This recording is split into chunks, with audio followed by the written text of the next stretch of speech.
Hello students, welcome all of you. In this video, I Abhay Kumar going to solve some important problems based on the freely falling motion of a body under gravity for class 11 physics, chapter 3, motion in a straight line, in video number 18, that is part 18 of this chapter. इस video में हम लोग freely falling motion of a body under gravity, that is vertical motion of a body under the action of gravity पर based कुछ important problems का solutions करेंगे. First of all, problem 1 is a ball is thrown vertically upward with an initial speed 9.8 metre per second. Find part A, time to reach the maximum height, that is time taken by the ball to reach the maximum height. B, maximum height attained by the ball. And C, total time of journey of the ball in reaching the ground when it was projected upward. In this problem, initial speed of the ball is given, which is u. A small u is equal to, symbol of initial speed is u, is 9.8 meter per second in the vertical upward direction. Now part A is to calculate, to find time to reach the maximum height. If we take vertical upward direction as plus y axis, that is positive direction, then equation of motion of the ball is given by v equals to u minus gt. Because acceleration due to gravity, in that case, when upward vertical direction is taken as positive, then since a small g, that is acceleration due to gravity, always acts in vertical downward direction, so g will be negative in that case. यदि upward direction को plus Y axis को positive direction मान लिया जाए तो उस situation में acceleration due to gravity चूँकि हमेशा डाउनवर्ड डायरेक्शन में एक्ट करता है, इसलिए acceleration of the body a equal to क्या हो जाएगा, माइनस जी हो जाएगा. तो equation of vertical upward motion in that case v equal to u minus g T.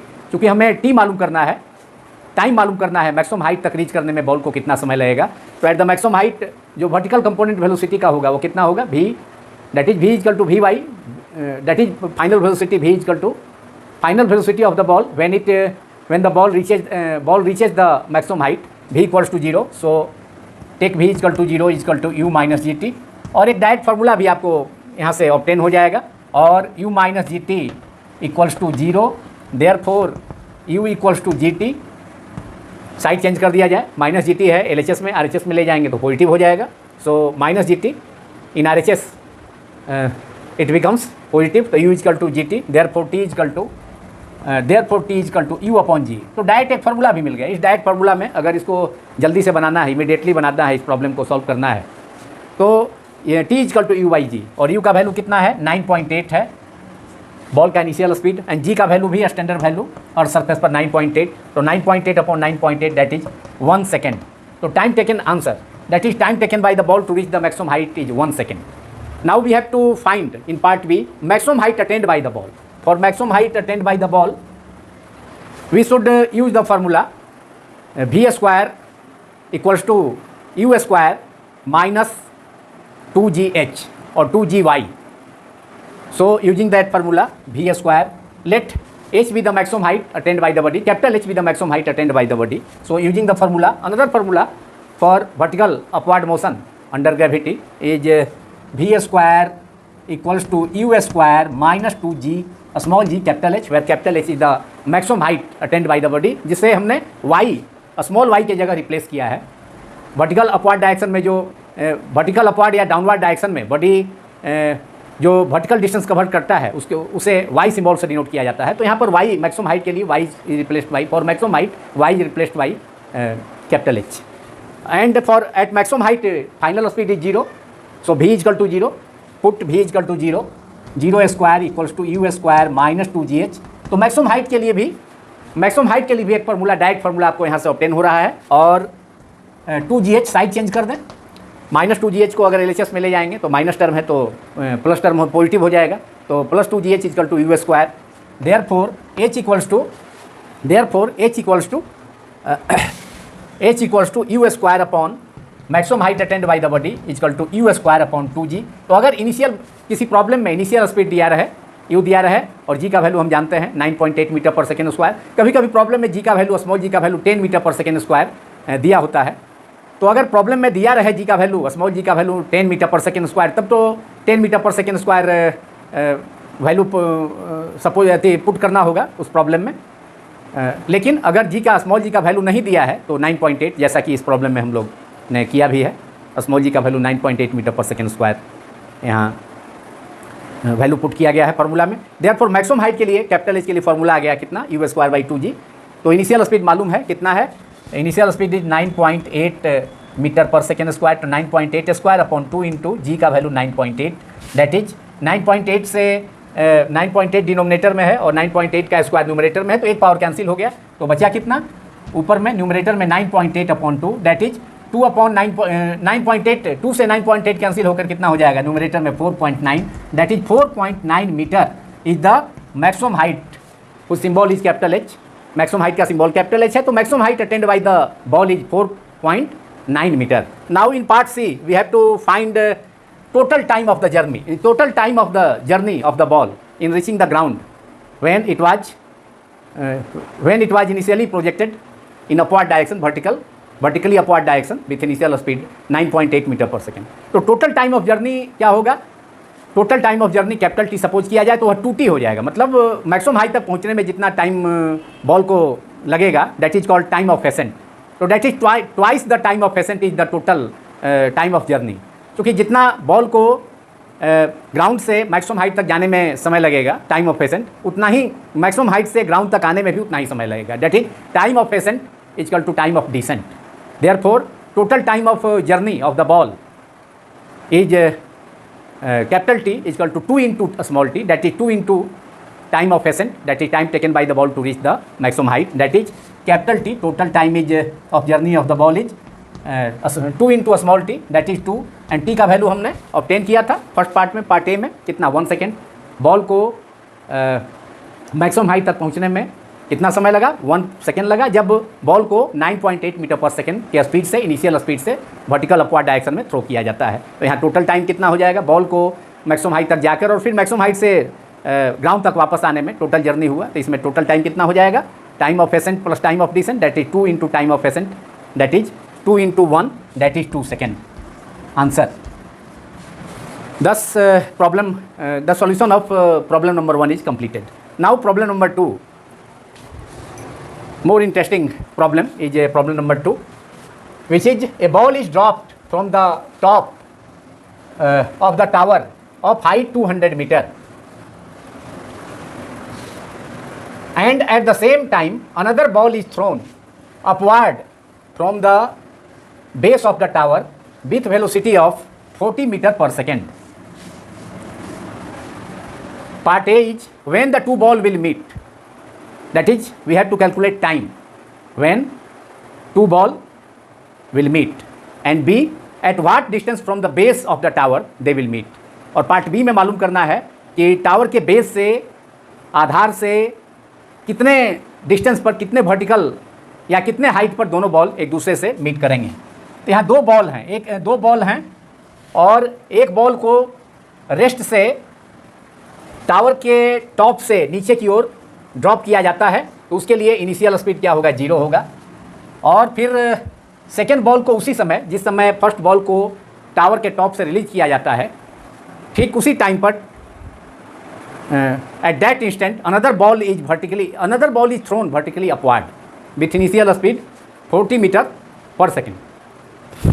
Diagram से भी इसको शो किया जा सकता है कि एक बॉल को, ये फर्स्ट बॉल है, इसको रिलीज किया गया टॉप से, मतलब टावर के टॉप से। इसका इनिशियल स्पीड हमेशा क्या होगा, जब किसी बॉल को किसी सर्टेन हाइट से रेस्ट से ड्रॉप किया जाए तो इनिशियल स्पीड कितना होगा, उसका 0 होगा। और यह बॉल सपोज किया जाए कि टी टाइम के बाद यह बॉल यहाँ पहुँच गया स्मॉल h डिस्टेंस या स्मॉल y डिस्टेंस कवर कर, ये स्मॉल y डिस्टेंस कवर कर पहुंच गया यहाँ बॉल, और जिस समय बॉल फर्स्ट बॉल को ड्रॉप किया गया ये बॉल 1 पहुंच गया यहाँ पर small vertical downward distance y travel कर, जबकि सेकेंड बॉल को टावर के बेस से ऊपर की ओर प्रोजेक्ट किया गया है अपवर्ड डायरेक्शन में सेकेंड बॉल को, जबकि टावर का जो टोटल हाइट है जहाँ से बॉल को ड्रॉप किया गया है फर्स्ट बॉल को, वह टोटल हाइट कितना है, वह total height capital H suppose किया जाए 200 मीटर है।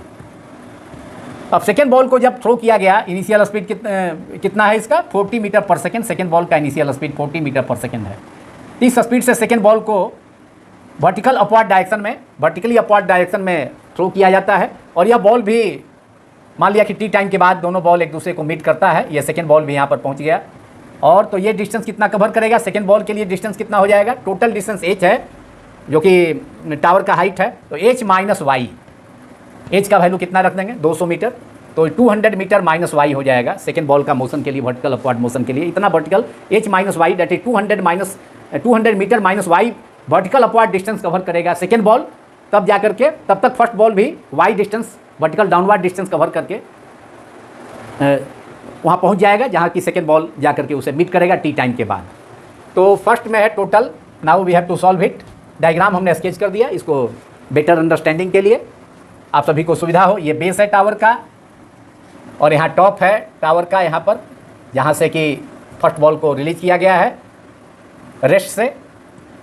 तो एच दिया है, height of the tower capital H 200 metre.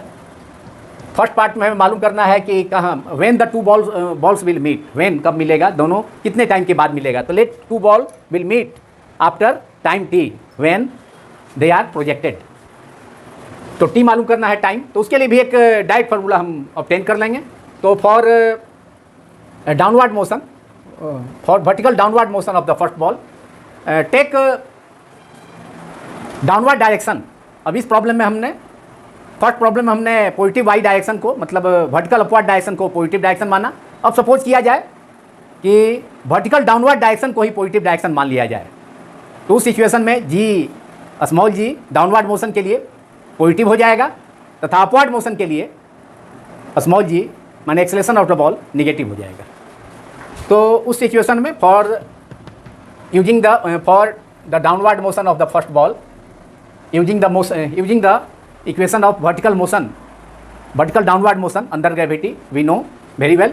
For the downward motion of the first ball, we have distance covered by the first ball in time interval t is y equals to ut plus half gt square, because we have taken vertical downward direction as the positive direction.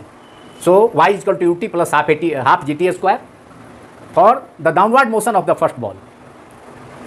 And since the body is dropped from the top of the tower from the rest, so initial velocity of the first ball is 0. So we have y equals to u is equal to 0 multiplied by t, t हमें मालूम करना है, plus half gt square. That is y the vertical distance covered by the first ball in time t. So y equal to half gt square.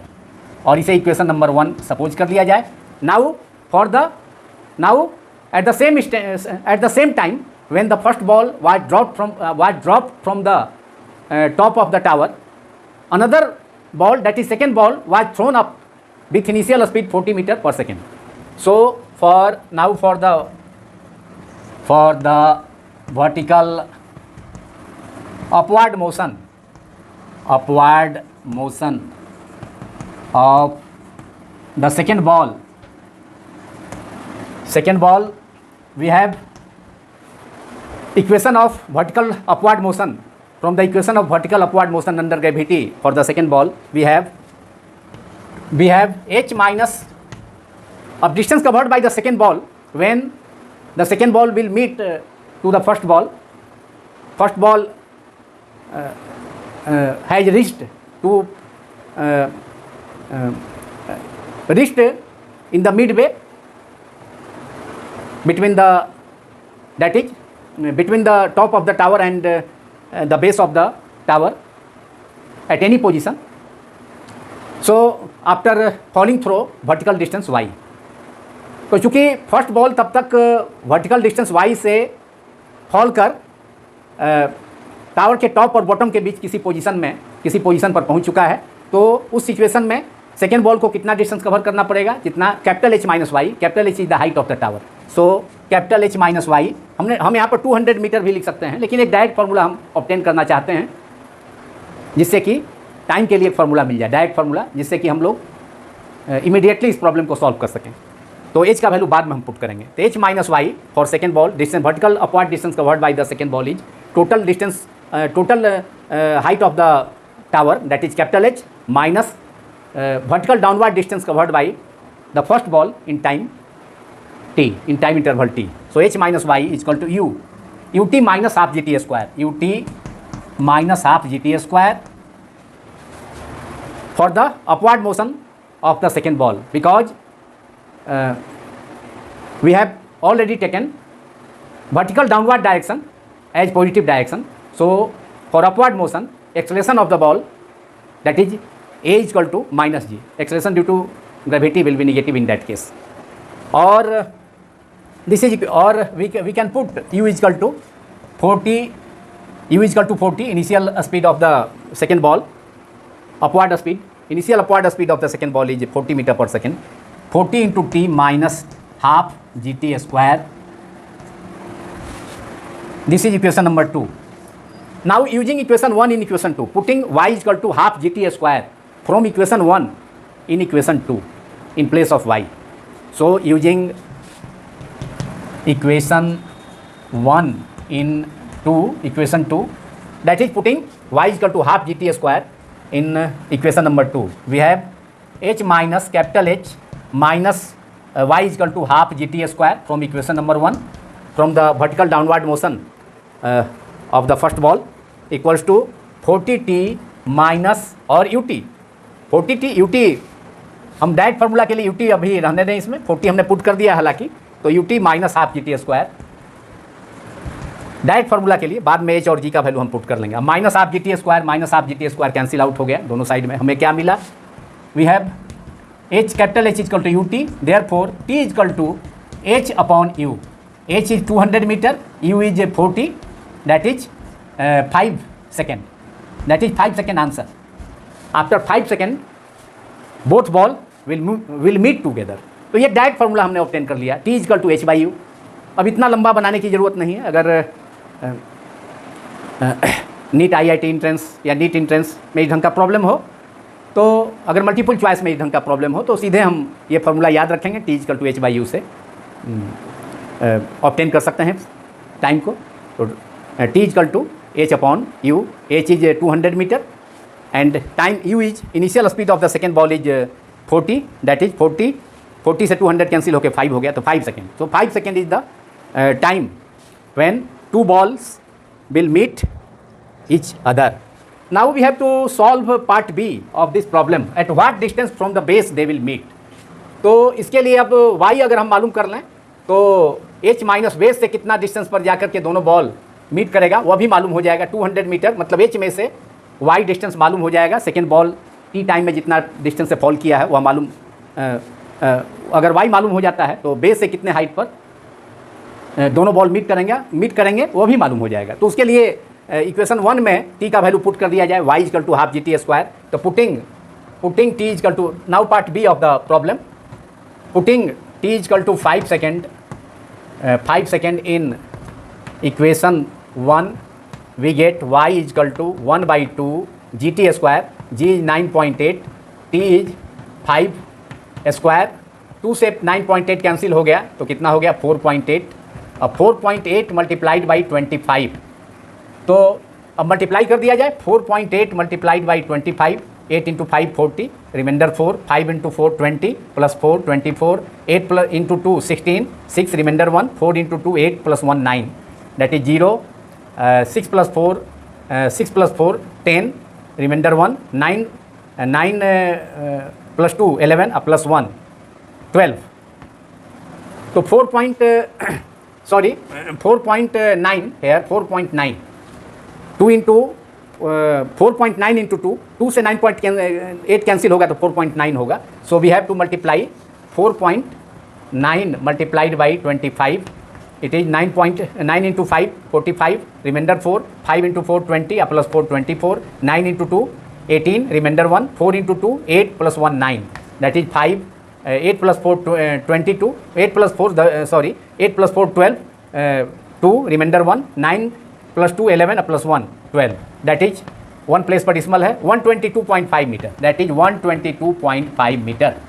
This is the vertical distance covered by the first ball which is released from the top of the tower when it will meet to the second ball which is thrown upward with a speed 40 meter per second with at the same time.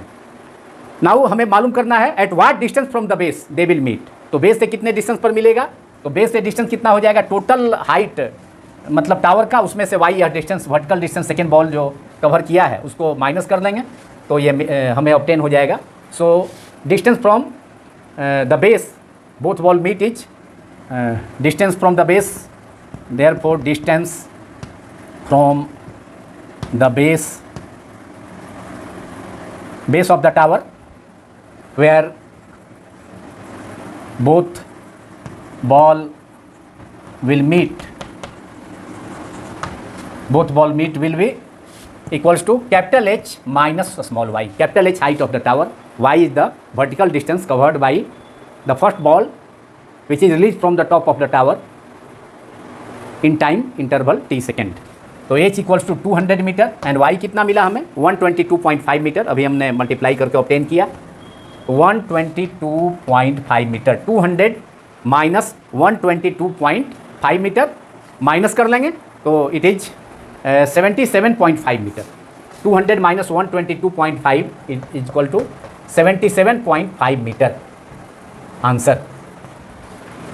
तो इस प्रकार second problem का भी second problem के दोनों parts part A and B का भी solution हो गया. और यह काफ़ी इंपॉर्टेंट प्रॉब्लम है. प्रॉब्लम नंबर 2 इस ढंग के प्रॉब्लम्स पूछे जाते हैं नीट में, जेई में and other state level previous years में, स्टेट लेवल इंजीनियरिंग इंट्रेंसेस में भी पूछे जा चुके हैं इस ढंग के प्रॉब्लम.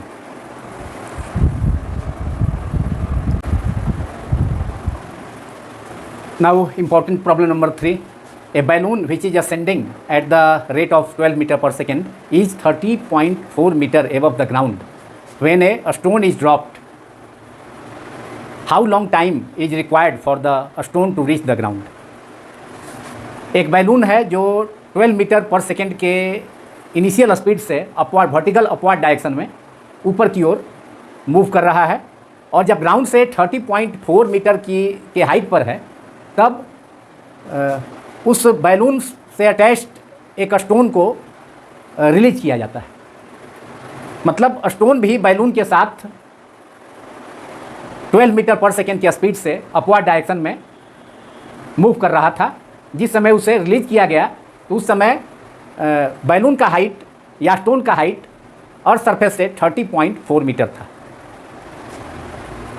तो जब स्टोन को रिलीज किया गया जिस समय की स्टोन का स्पीड भी बैलून की स्पीड के इक्वल है, that is 12 metre per second.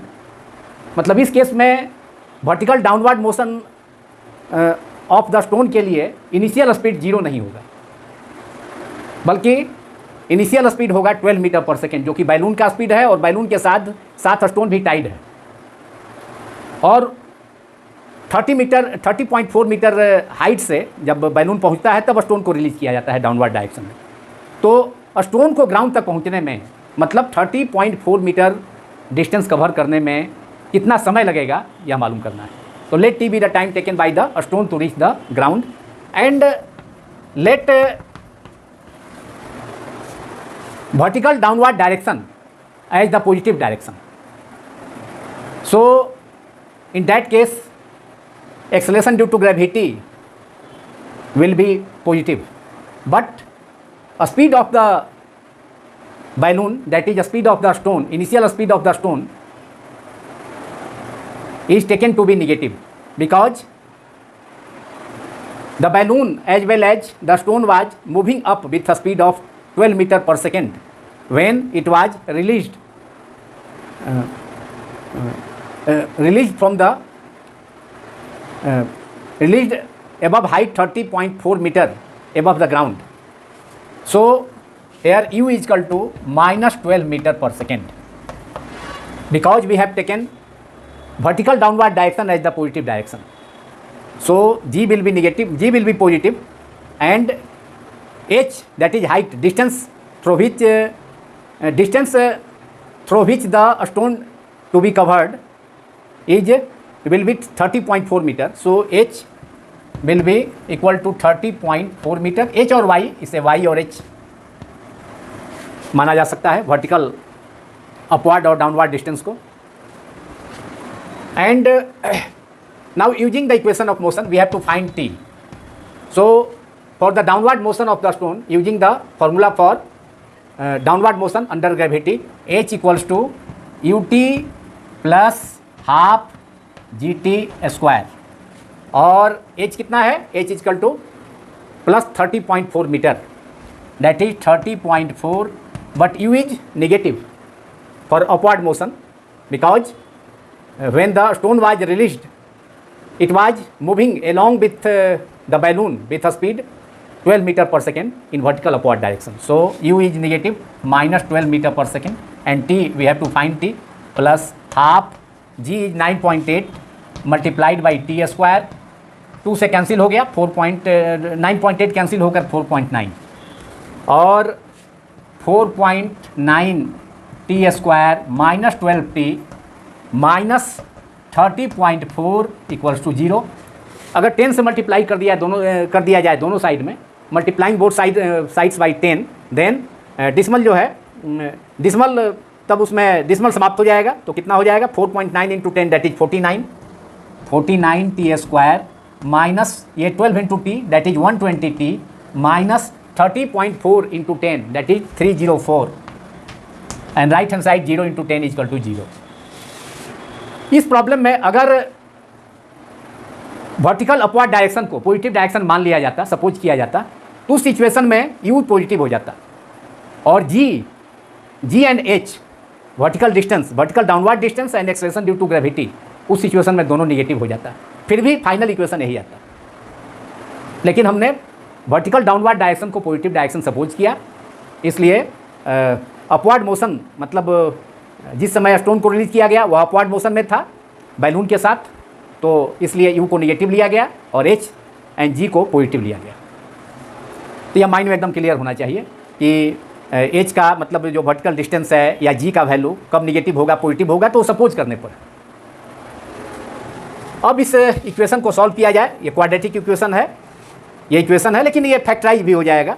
49 t square minus 120 t minus 304 equal to 0, और 49 टी स्क्वायर माइनस 120 वहाँ लाना है बीच में, मतलब सेकेंड टर्म में, और फर्स्ट टर्म और थर्ड टर्म को मल्टीप्लाई करने पर भी रिजल्ट जो आएगा, तो दोनों जो फैक्टर होगा 120 माइनस 125 के लिए, माइनस 120 के लिए, तो उन दोनों टर्म्स को, दोनों फैक्टर्स को मल्टीप्लाई करने पर भी माइनस 304 मल्टीप्लाई बाई 49 का प्रोडक्ट आना चाहिए. तो वह फैक्टर होगा 1 माइनस 196t, माइनस 120t को लिखा जा सकता है minus 196t minus plus 76t. So write down 49t square minus 196t plus 76t minus 196t plus 76t equal to minus 120t minus 304 equals to 0, और 49t फर्स्ट टू टर्म्स में 49t को common कर लिया जाए, तो first term में 49t square है, तो यहाँ पर क्या होगा, ब्रैकेट के अंदर फर्स्ट टर्म में 49t into t that is 49t square minus यहाँ क्या होगा 49 मल्टीप्लाइड बाई 4 इज 196, तो माइनस क्या हो जाएगा 4, केवल 4 होगा चूँकि t तो हमने कॉमन ही ले लिया है, 49t है, तो minus 49t multiplied by 4 equal to 196. And फिर सेकेंड टर्म में लास्ट जो दो टर्म है, टू टर्म्स है, 76t माइनस 304, इसमें कॉमन कर लिया जाए 76, इसमें कॉमन हम कर लें 76, केवल t तो हो नहीं पाएगा क्योंकि सेकेंड टर्म में है नहीं, तो t माइनस फर्स्ट टर्म में क्या बचेगा ब्रैकेट के अंदर, inside the bracket there is t minus again 76 multiplied by 4 is 304, तो t minus 4 under bracket t minus 4 equal to 0. So we have 49t. First two term के लिए common हमने किया 49t. ब्रैकेट के अंदर फर्स्ट टर्म में t, that is 49t into t 49t square minus 4, मतलब 49 into 4 equal to 196 हो जाएगा. प्लस अब लास्ट दो टर्म के लिए 76t है, माइनस 304 है, तो 76 कॉमन किया तो ब्रैकेट के अंदर फर्स्ट टर्म में क्या होगा t और माइनस, क्योंकि यहाँ पर माइनस 304 है, minus 4, 76 into 4 that is 304. So we have now we have t minus 4 दोनों टर्म में है, तो we have t minus 4 into 49t, t minus 4 common हो गया, 49t plus 76 equals to 0. Now either we have t minus 4, since t minus 4 into 49t plus 76 is equal to 0, so either t minus 4 is equal to 0, therefore t equals to 0 plus 4 को RHS में ले जाने पर that is 4 second.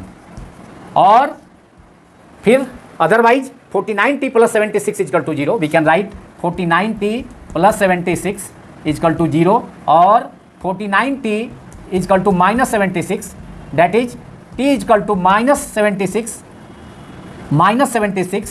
upon 49, and since time cannot be negative, so time is equal to minus 76 upon 49 second cannot be accepted. So we have, so time taken by the stone to reach the ground when it was released above the height 30.4 meter from the ground is 4 seconds. Time taken by the ball to reach the ground will be certainly 4 seconds, which is positive. And second time t is equal to minus 76 upon 49.7 is negative, so it cannot be accepted. So final result is t is equal to 4 seconds. Now this video is concluded. यह video समाप्त होता है, जिसमें हम लोगों ने 3 important problems discuss किया, solve किया गया, जो कि motion of a body freely falling body under the action of gravity पर बेस्ड था. और इस ढंग के प्रत्येक टॉपिक पर बेस्ड इस ढंग के इम्पॉर्टेंट प्रॉब्लम्स के वीडियोज और भी यूट्यूब में अपलोड किए जाएंगे, बनाए जाएंगे. तो उसके लिए मेरे YouTube channel physics quantum classes को अधिक से अधिक नंबर्स में सब्सक्राइब करना होगा, जिससे नोटिफिकेशन जैसे ही वीडियो को अपलोड किया जाए यूट्यूब में आप तक पहुंच जाए. Thank you very much.